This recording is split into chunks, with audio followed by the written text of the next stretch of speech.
Good morning, everybody. Happy Friday and welcome to the Rangers Review morning briefing for Friday, the 17th of November. We're in the depths of the international break, but we're here to talk all things Rangers as ever. And to join me is Chris Jack. How are we doing, Chris? Not too bad, Derek. Not bad. We're almost at the halfway point. We're almost through the end of the first week. So any week without any Rangers at all is usually tricky and is not the best. But we're almost see the hill. Yeah, stick in there, guys. We can, as Chris says, we're another day closer to Rangers returning to action. Look at it that way. Right, before we talk all things Rangers, just a quick word for our podcast sponsors, the MPH Group, and they've got a wonderful winter boiler deal on offer just now. When you opt for a Navian boiler installation through MPH Boilers, not only choosing top-tier efficiency, but you also get a free internet controller as well. The little gadget can crank up your boiler's efficiency to an impressive 98%. They're also covering the first year service with no added costs. To top it off, they have the Navian on-range comes with up to a 12-year parts and labour warranty. So some serious peace of mind right there is what they say. And they also offer flexible finance options. So the all-important links are in the description below. Do go and check them out, folks, if that is something you are thinking of this winter. Right, in terms of topics today, not a lot of Rangers news doing the rounds. I know it is International Week or fortnight now, as it is. One Rangers player was involved in action last night. Jose Cifuentes taking part in Ecuador's World Cup qualifier against Venezuela. It ended goalless. He started that match before being substituted. Ryan Jack and Robbie McCrory, unused subs in Scotland's 2-2 draw against Georgia last night. Lawrence Shankland netting an injury time equaliser, Chris, and it sparked seen a bit more debate on social media that he's a player that Rangers should be looking at acquiring in January. I think we discussed Lawrence, I think after the game at Ibrox where he scored the opening goal. It's a no-brainer for me, Chris. For me, Rangers should have signed this boy a long time ago, but in January, if a deal can be done, a deal should be done. If there's anyone in the comments who saw Cifuentes playing last night and can fill us in on how he did, that would be appreciated. I have to say I missed that one, unfortunately. But I did see Lawrence Shankland's equaliser for Scotland. I thought he took it really well. It's a very Lawrence Shankland type goal, a composed finish, right place, right time, puts it away nicely. And as we've discussed, and as some of the comments are saying this morning, sometimes these things are just a bit of a no-brainer. You imagine Hearts, what you thinking, £2 million or so it takes to get Shankland. If it gets to like 3.5, 4, then you probably say no. But I think round about that level of outlay, it just ticks a lot of boxes for Rangers. One, in terms of being Scottish, obviously, and it's good for the European squad. But just in terms of what he actually brings to a side, I thought he played really well at Ibrox in that dramatic game where he scored early on. Again, it's a really, really good finish that day. He scores goals. He knows the league, knows the club. I just don't see why it's not been done. I think last summer and probably January before that, you're looking at Rangers knowing they're going to need attacking reinforcements, knowing that they need a striker. Shankland and Kevin Nisbet were both available. Rangers would be able to go and get both of them, probably actually sign both of them for less than they paid for Danilo. Now, that's not saying don't sign Danilo because he's obviously the best of the lot. I'm pleased he's here.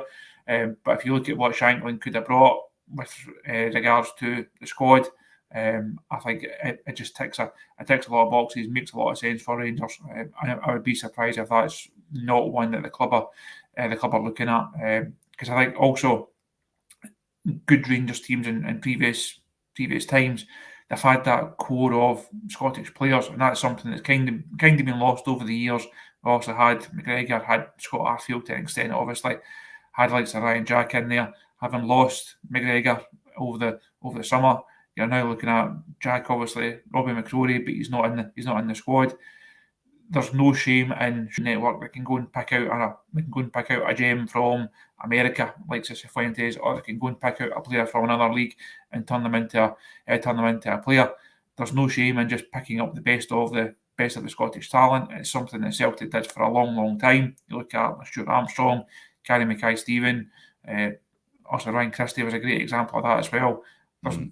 That market, it's on your doorstep. You know what these players can bring. You've seen them play in our league. You've seen them play against our side. I just don't see why Rangers don't do that more. And I think that in terms of Shankland, he's certainly one. If you're looking ahead to January, Rangers need a striker, need somebody to play off the right hand side. If the striker ends up being Lawrence Shankland for a couple of £1 million at 28 years old, I think it ticks a lot of boxes for the club. Yeah, I totally agree. It makes sense for me. Lots of comments coming in just on Shankland. Let's get to a few of them. First of all, John Little with a nice comment says, "Love the show, guys. I listen every day in Portugal. Not jealous whatsoever, John, but great to have your company on this Friday morning."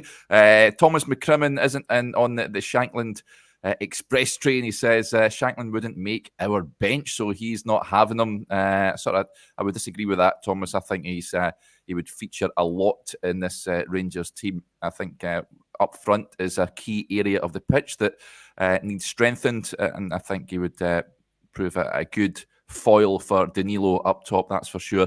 Denzel with the point, totally agree. We should have signed Shankland back in his Ayr United days when he was banging them in. And Christopher with a point here, he says, we need to stop the snobbery around Scottish talent. If it fits, then we should pursue. Trying to think of players that Rangers have went for recently in Scotland. John Souttar's one, Chris, and then Scott Wright. I'm now struggling to think of any others. I think it rankles me when I see Lewis Ferguson strutting his stuff in Italy, doing really well, both on and off the pitch. I really enjoyed his interview that he gave in Italian. Didn't really understand much of it, but fair play to him for learning the lingo over there. That is absolutely fantastic. He is one of a number of players I think Rangers down the years should have went after. I'm going way back to, I remember when James MacArthur was running the show for Hamilton Accies. Rangers should have got him at the time before he went to Wigan. But that point from Christopher, I think it's a valid one. There is certainly talent in the Scottish leagues that Rangers should look to pursue. I know that there might be a premium on such players, but there's no doubt about it. Some players have escaped the clutches of not just Rangers. Celtic, you did mention there, they have brought in more domestic-based players than Rangers, but we should certainly be looking at markets closer to home. The Lewis Ferguson one is one that's rankling with a lot more people than just yourself, Eric. I think that you look at the way that he's performing, the level that he's now reached. He's now out with Rangers ballpark. If he's to move on, Rangers aren't in the race for him right now. You look at Aaron Hickey has gone on and had a great career. Josh Doig doing really well as well. So there's players there that Rangers could have perhaps picked up. As you mentioned, there's going to be that Rangers premium. Now, if teams that maybe sell for a couple of million are maybe looking for 3 just because it's Rangers. But if the players are good enough, then it's worth the outlay. I think there's less risk attached with some of these guys because you know they can already handle the league. There's not that same settling in period of guys coming in. It takes some time to maybe get accustomed to the climate or to find their way around about Glasgow or to even overcome like a language barrier. The likes of guys that are playing for Hibs and Aberdeen and Hearts, they're not going to need that particular settling in period. So I think there's definitely value in Rangers perhaps going down that road a bit more over the coming years. So that's not to say they've not signed Scottish players. Also, Greg Stewart comes to mind as well. You mentioned Scott Wright, John Souttar, and that's why the John Souttar one just made so much sense over the last season or so. That's the type of deal that Rangers should be doing. Shankland, I think, is the type of deal Rangers should be doing, as was Kevin Nisbet, or it didn't happen, as was Ferguson, didn't happen. So I think that's going to be something when a new technical director comes in over the next couple of weeks. Hopefully that's a market that Rangers are really invested in, because we've seen them go out and try and pick up the best of the Scottish players, like Bailey Rice, managed to get him in from Motherwell, and they signed a young boy, Pollard, from Aberdeen as well. So they're trying to pick players up at younger ages, but when they get to 20, 21 or so, and they're a bit more established in the first team, you know what they can actually do within the Scottish Premiership. That's not to say they're all going to go on and be Lewis Ferguson and be scoring goals in Serie A and playing for Scotland. But guys, when you think back to like Walter's side, like Kevin Thompson and Chris Boyd, Stevie Naismith, Lee McCulloch, it's important to have that Scottish core within the squad. Yeah, interesting points coming in just with regards to that. Jake Hasey's another one, incidentally. Rangers didn't quite work for him. Stuart Campbell with the point that these players not flourish because they're away from the Scottish game, so not sure they would have developed as well if we signed them. It's a fair point. Who knows, I think, is the answer to that one. And a few interesting points that were coming in just on a number of the players that Rangers should have pursued back in the day. Lots of comments suggesting Hickey being one of them, and Josh Doig as well. But there you go. Those ships have ultimately sailed as far as Rangers are concerned, I reckon. Right, let's move on. First of all, Dark Matter says, morning, gents. Got a tour and a museum today for my son's birthday. Happy 20th, Jace. Absolutely fantastic. What a present that is, buddy. And I'm sure you'll absolutely love it. You've been in the museum, Chris, haven't you? I've only been in it briefly. The club did a kind of unveiling presser there at the start of the season. James Biscoe spoke and Danilo spoke as well. So I've only had a quick look around it for 10 minutes or so, not even scratched the surface of it. So it's been on my agenda for a long time to actually go back. So might try and do that before the end of the year. Did the stadium tour again about 12 months or so ago. And it's somehow it's different now. All these bits of the stadium that we've been in for press conferences and that we work in and that we spend hours each weekend, somehow when you go and do the stadium tour, it just looks slightly different. It feels slightly different. But so but for anybody that's not done it, I thoroughly recommend going to do the tour and having the museum as part of that is certainly another unique selling point for the club. So there's some great artifacts and great kind of interactive things on show in there, and everyone that I've spoken to that has been, the reviews are really positive and really good. So no, hopefully guys enjoy their day out. Yeah, I've not been yet, but I'm itching to go. I'm hearing great things about it. So, yeah, fantastic stuff. There's a piece on the website. Well, first of all, there's a great article on there from Stevie, his weekly fan blog, folks. Do go and check it out. The link is in the description below. Tomorrow, later on today, this afternoon, Chris is away to speak to Joe Potter, the Rangers women's coach, which will be interesting. So, one to look forward to ahead of the game against Glasgow City. So we'll have all the reaction for that. Tomorrow, he's got a great piece on Jack Butland and his start to life at Rangers. It's fair to say he has been the standout performer so far. I think possibly the best signing Rangers have made in a long time. I'm trying to hark back who a better signing could be in recent seasons. He's been sensational since coming up from Manchester. Well, Crystal Palace, of course. He was on loan at Manchester United. Has he exceeded your expectations? I think he probably has. I think I knew in the summer we saw, obviously, his track record, knew the level he'd been playing at. I think there was a bit of excitement when Rangers managed to get that deal done. I think with all the talk about somebody to replace Alan McGregor, it was a hugely important deal for Rangers to get right. The fact that Alan McGregor hasn't really been missed, and with all the greatest of respect to him and everything he did for the club, he's not really been missed. And as I mentioned in the piece on the website tomorrow, in some regards, Jack Butland's an upgrade because he commands his area so much more accomplished than McGregor does. I think back to the Prague game, Ibrox, that corner late on, everybody's thinking, oh no, here we go. Ball comes in, it just comes out, claims it in there, job done, game won. So it's just he made a really, really impressive start. So the piece that's there tomorrow, he tracks his early days coming through at Cheltenham Town on loan from Birmingham. He goes through some of his the early days of his England career, becoming the youngest ever England goalkeeper. We'll throw that out to the comments to see if MD can name the former Ranger that got the winner on the night that Jack Butland made his England debut. And then he goes through Man United, Crystal Palace, but how he was really primed for this move to Rangers, how he was primed to be a big figure at a big club, to challenge for medals, to challenge for leagues, to play European football. It just feels like he's in the right place at the at the right time in his career. He's only 30, still got a lot of football to play, and hopefully those, as he said in the summer, he thinks his best days are actually ahead of him. Hopefully, those best days will be with Rangers for the coming years. Yeah, absolutely.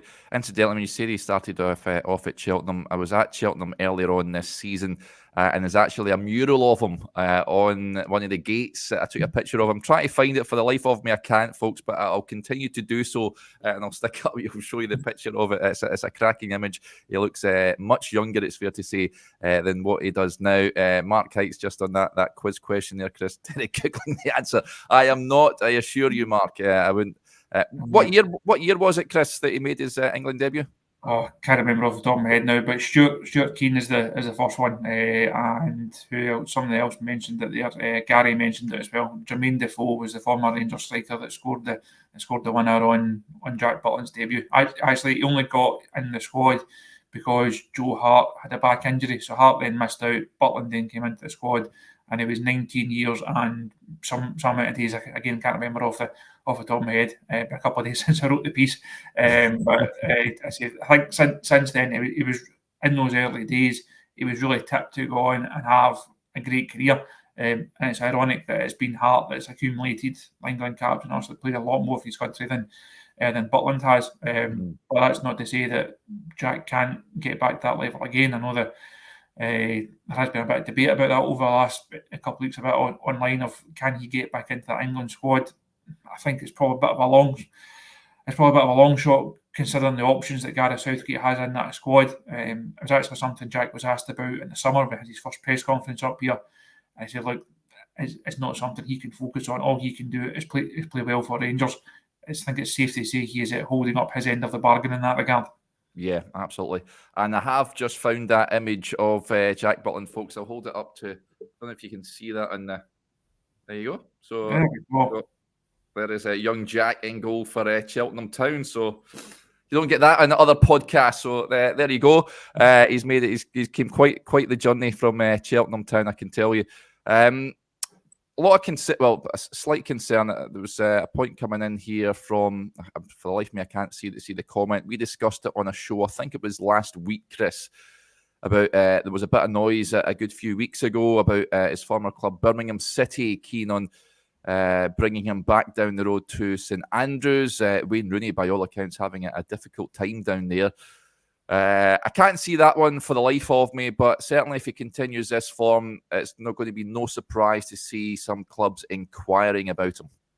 I think that's something that Rangers have always been kind of aware of that actually could unfold. Nobody really thought of Jack Butland in the summer as the type of guy that you could flip for a bit of profit. I think everybody thought, well, as a goalkeeper, as a boysman, nobody thought, well, this guy on paper could actually be worth whatever you fancy. And if he's going back to the English market, then the numbers obviously go up. So I don't think it's something that Jack would be that keen on right now. I don't know him well at all, but just the way that he's spoken, the way that he seems to be invested in the club, I'd be surprised. Again, when he spoke in the summer, a couple of times he's spoken since. Again, I mentioned that in the piece. The first day down at Killie was a bad day for the club. It was Butland that came out to do the press. Spoke really well. Tried to kind of put Arabi's minds at ease a wee bit. After one European game, Ibrox, he came through the mix zone, and he was talking about Bill Struth quotes and the history of the club and the successes everywhere, and seeing the trophies on the wall, seeing the previous successes on the wall. He seems to have really bought into that. If it had been a different stage of his career, if this had been like one last payday type of move, you can maybe say, well, he'll go back down south and he can maybe sit on the bench. At 30, I don't really see what's in it for him. Yes, he'll make more money in England. If he goes to Birmingham City, he's not playing European football anytime soon, unless Rooney suddenly turns into a manager. He's not challenging for leagues. He's not challenging for cups.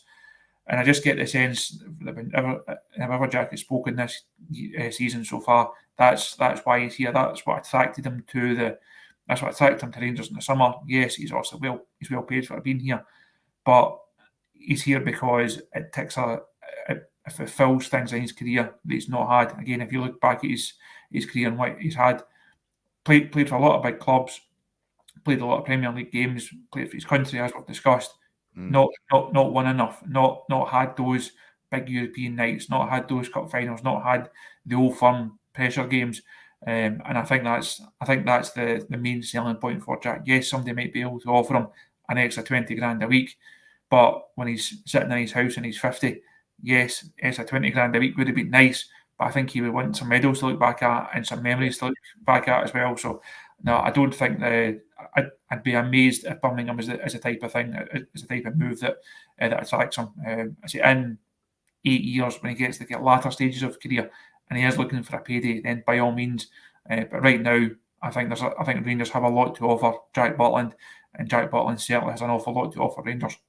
Yeah, I hope he's here for a long, long time. I remember when he was about to sign, I spoke to Angela Smith from BBC Stoke about him, about his time at Stoke, and she said that Gordon Banks was rated him really highly, former Stoke goalkeeper, and she said that he needs a decent run to get his confidence back, and she says he'll be a good signing for whoever gets him next. Yeah, now is getting a decent run because he hadn't played football for some time, Chris. It seems amazing now to think about it, but he was just sat as at number 2, and I said it last week. I think I'd rather have Jack Butland and Onana in Manchester United, I've got to say. But it's bonkers to think that he was sort of in cold storage for some time.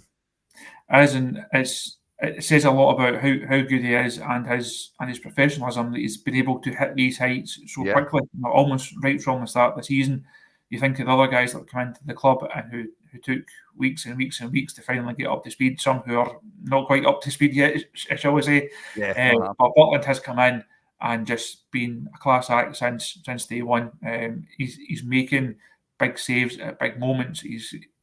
I think he actually addressed it ahead of the European game last week about he's not called upon enough, or not called upon as often, as he has been at other clubs, because naturally Rangers have more of the ball, don't concede chances. He could go half an hour without even getting a sight of the ball, sometimes, depending how Rangers are playing, certainly in games at Ibrox.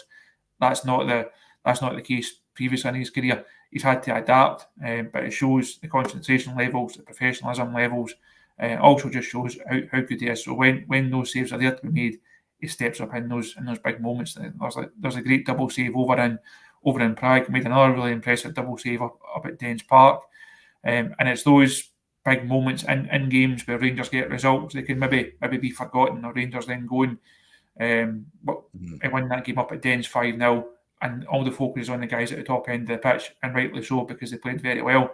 But early on in that game, Jack made a really impressive double save. They kept Rangers in a strong position in that game, and these things maybe over the course will get forgotten.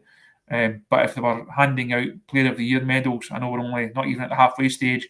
If they're handing them out right now, Jack Butland has got his hands full of them, and I would be surprised if he's not the man that's clinching them, unless Seaman goes on another run. If Danilo maybe scores, what are you talking, 15 goals between now and the end of the season, and can take Rangers to the title, that maybe puts him in the running. But as it stands, Jack Butland is head and shoulders above everyone. Yeah, he's been a really good acquisition. Let's get to a few of the comments that are coming in just on him. John Little says Jack Butland is a real deal and future captain. He certainly is a leader in that dressing room. Stuart Balmer with a point: if it wasn't for Butland, season would have been a write-off before it even began. He did make some big saves. I know in Eindhoven it could have been even worse than what it was without Jack between the sticks. And an interesting point as well here is can't be selling Butland anytime soon. It would be criminal if we're doing for anything less than £15 million. And then a point as well from Stephen: think Butland could retire with us. He's been at enough clubs to know how special our club is, and as long as we keep challenging for trophies, he won't want to leave. That is a big thing. Rangers, he came to Rangers to challenge for silverware, something that he wasn't able to do down south, and I'm sure that is what will keep him at the club. William Hutchins as well with the point: a deep run in the Europa League and Butland will be on a good few EPL shopping lists. I hope he remains for many seasons. Low. And a shout out as well to Norman who gets in touch. Morning, Norman. Big shout out to Norman from Belfast, please. He never misses you guys. Thanks. pleasing to know, Norman, and great to have your support and tuning in on this Friday morning. Just a heads up, folks, for our YouTube members, of course, our weekly Q&A show takes place today, shortly after this video, incidentally, because as I mentioned, Chris heading off to the Rangers training centre to speak to Joe Potter. So that Q&A show will take place at 10:30 this morning. The video's already set up. You should have notifications for those that are part of the members channel on YouTube. So get your questions in, and me and Chris will get through as many as we possibly can. But I think we'll wrap up there for now. Just a reminder for the two offers we've got on the website just now. You can either take advantage of the £4 for 4 month subscription, or you can take out the yearly offer, which is just £18. Head over to rangersreview.co.uk/subscribe to sign up. There's also an extra discount if you stick in Clifford 10. It's Stevie's personalised discount. You get an extra 10% off when you go to take out a subscription. So there you go, folks. Now is the time to sign up. Right, if we don't speak to you in around half an hour's time, we'll speak to you again on Monday morning. Enjoy your weekend. If we don't see you again on the members video, folks, and we'll speak to you a little later on. Bye for now.